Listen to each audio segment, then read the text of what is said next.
about 15 kilometers outside of Pofadder, going towards Springbok on the N14. We are approaching the turnoff to the Namakwa Eco Trail, 4x4 trail. So there's the mountains we'll be aiming for, and then hopefully we will find the Orange River. We will be playing and having lots of fun.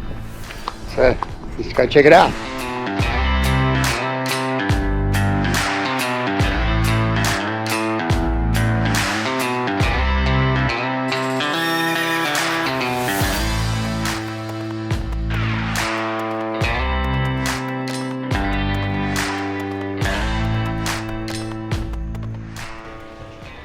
Driving through Pella was as quick as what it was dry, and not too long we found ourselves at the foot of Charlie's Pass, as it's known by the locals, and with a rocky start my inner child came to life, as this looked like promising playgrounds.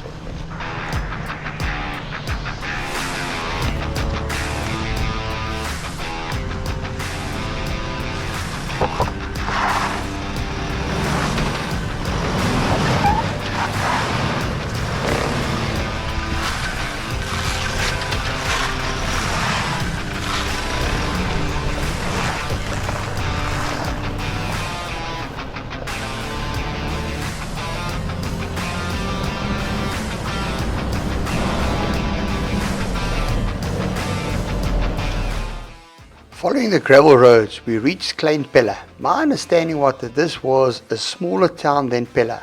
Well, that was not. It's actually a working farm, and I could almost guess that it's bigger than Pella. The drive from here was long stretches of dusty gravels and distant mountain peaks, where I was visualizing the Orange River hiding behind. So we eagerly kept on cruising these desolated tracks, getting that feeling of being the last people on earth. And after taking a couple of detours, we found a Harus Mont campsite to the right, just before Bunk. There you go, here's the sign, clearly marked. Namakwa 4x4 Eco Trails. Our first night here, Harus Mont campsite. A couple of the instructions on the form that you filled in when you paid, and they send it to your permit. It's not all as clear as some of the new signs they've given us, but yeah, we found a way either way. It's been fun so far. A little bit longer on the road today than we planned, but it's been good fun.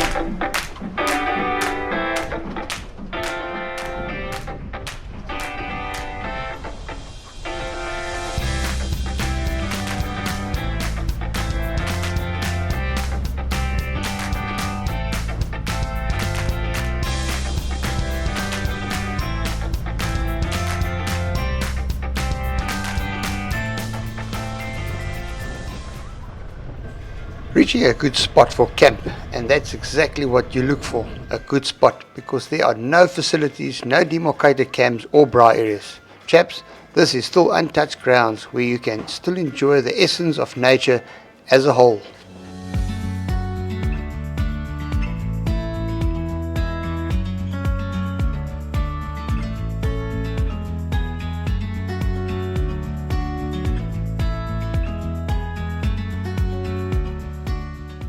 And with camp set up, it was time to take out my fishing rod and see where I could land. Because with all the advice and toys I was told to buy, I was determined to catch something. But more important than me landing something, I wanted my missus to have a go at this. And as the sun was getting ready to say its goodbyes, and truth be told, she outshined me. And even though we did not have any luck with our lines in the waters, the calming sunset with all its colors was so captivating. We had an early supper and enjoyed the luxury of the total tranquility and the comfort of a rooftop tent. So I want to show you guys our setup here. This is Harus Mont. So the next morning, this is our setup right here, right on the riverbank. I'll take you over to the Ablutions quickly, which is not far from here. There's no water, it's not hot, it's lukewarm. It's got it's fairly level here, I would say. This is what the terrain looks like. You'll see my spoor from yesterday, there's the tracks. And here you go. This is the Ablution. So plenty of water, not drinkable, but yeah, this was our bath last night, right here in Namakwa Eco Trail. So, and we are now gonna pump our little boat up and go for a paddle, see what it's like, see how far we can hike upriver, and then come down. We're aiming to be here for about another 2 hours or so, still 3 hours maybe, and then head off to the next campsite, which is Melkhoutboom. So I don't think it's too far. I'm not quite sure. We haven't looked at distances, but all the campsites from here is fairly close, all along the Orange River. I must say the 4x4 route up till now has not been technical. It's very much doable. So if you are a novice and think of doing it, it's beautiful. It's really nothing high tech. I think you can even do this maybe in a 4x2, but I won't recommend it because you do damage the road. And also I must say this, it's been very clean again once again. Now I always look at how clean people leave the campsites when they do come here, because this is pretty much wild camping. You need to be 100% self-sufficient and self-sustained. But yeah, this is how clean it is around here. So there's nothing lying around, which is good. On the way here, I'd be a bottle, but it could be from the locals as well. I do urge everybody, once again, if you are coming to a place like that, try and leave it in a better state than what you found it. So enough chit chat, let's get going with this boat.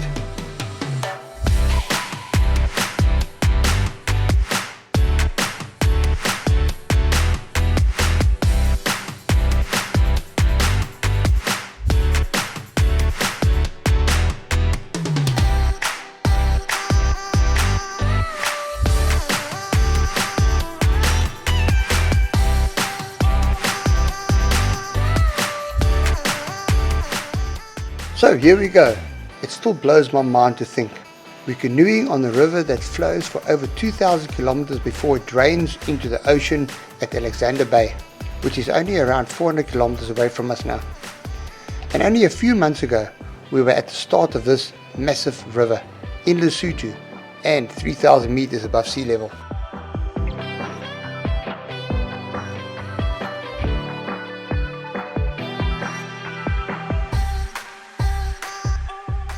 And from bobbing around in our canoe to bobbing around in the hallux. Only difference, one was wet and refreshing and the other one cool but with refreshments. The gravel dusty tracks are long and dry stretches, but a beauty so unique you just have to visit. So we've reached a little town of Bunk, and I think we've got about just short of 40 kilometers before Melkhoutboom. See what it is like. If it's anything like it was last night, yeah, it's going to be even harder to leave tomorrow. So you watch, chaps.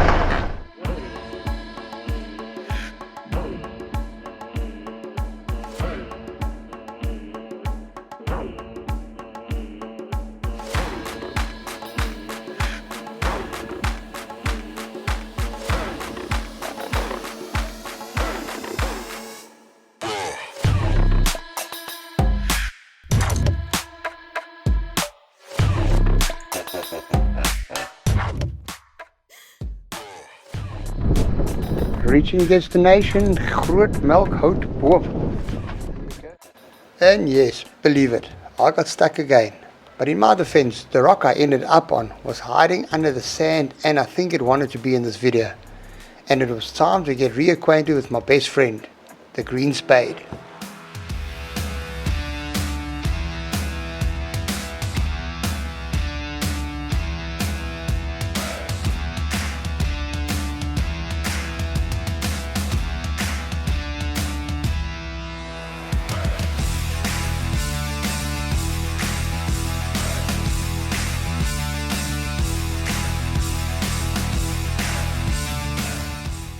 And after using some gadgets, and actually all of my gadgets, loads of digging and a hallux filled with river sand, we decided to not camp here and rather move on to the next spot.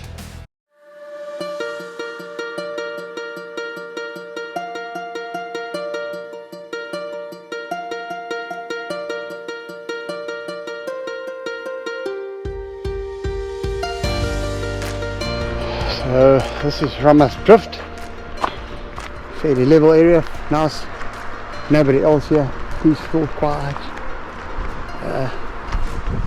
So for supper we're having a Dutchman potjie, some shrimp, onion, coconut cream, vegetables, fairly mushed up, some spices, and toss in the pot noodles with some fresh Kalahari dust from the other side.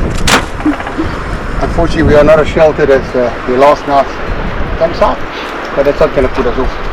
Either way, we can't make the fire this side, it's too windy, so we thought we'll do it this side, which is just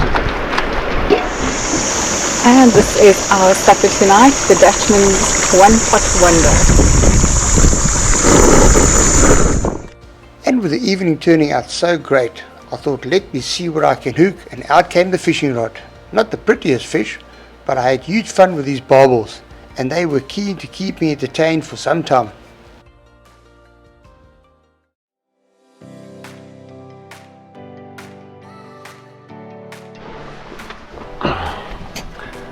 So in case somebody's interested to know what this campsite looked like from out of our tents, this is waking up out of our tent and this is the view. Sorry, the awning is in front of us here at the moment, but this is what we're looking at.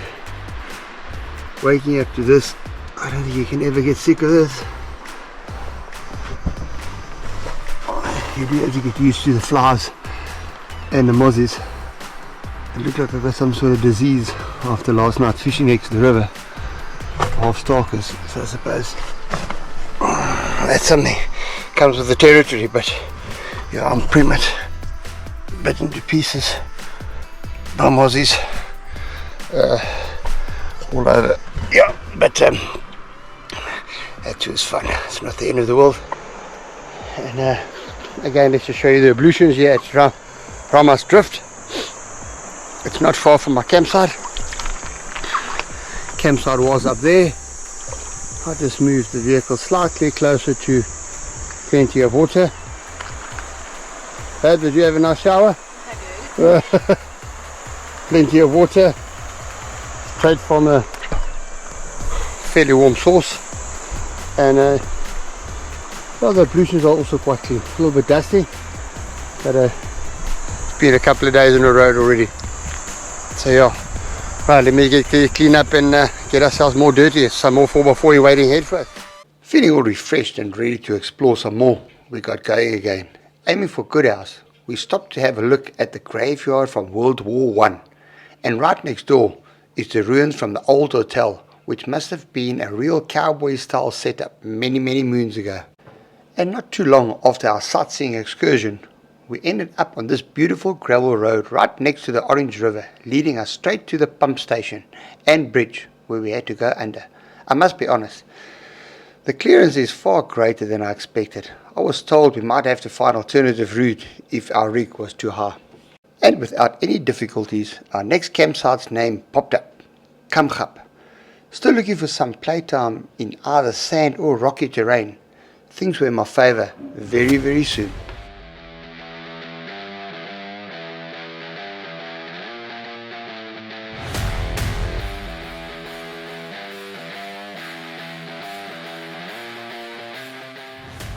So my experience so far on this 4x4 eco trail, you do not need any experience or special 4x4 vehicle to enjoy this lovely place. It is interesting yet very forgiving and really easy going. No need for extra fuel, bring enough extra wood, yes, but very much doable and a super fun outing.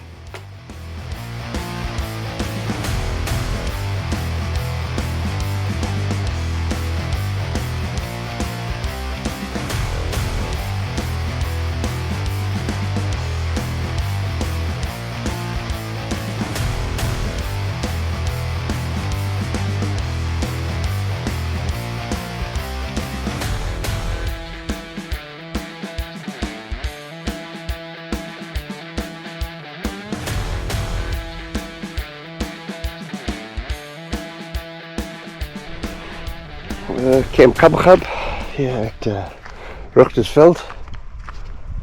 We did a little bit of exploring. I think most of these places you get to, the name boards are there telling you that you're at the right place, but you can pretty much camp close by or nearby, up and down. We went and explored a little bit, and the first place we saw where there was clearly campers before, but it was quite far away from the river. Obviously the river keeps on changing, water levels go up and down. We were far away from the river and it was quite rocky, where this was probably about extra 3 kilometers away. We just took this, you could see there was some jeep track, we followed it, and there's actually 3 campsites like this. They're fairly level and right on the water. So this is our setup.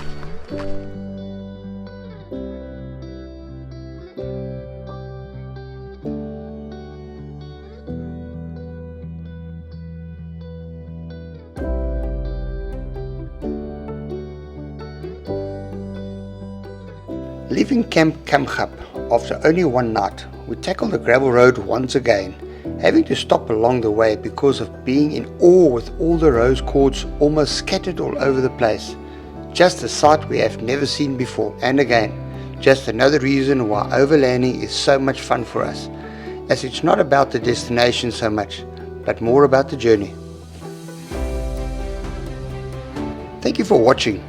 Do come back and join us in the next episode when we meet up with some of my family and camp along the coastline at Groenrivier, get stuck again and explore the seal colony.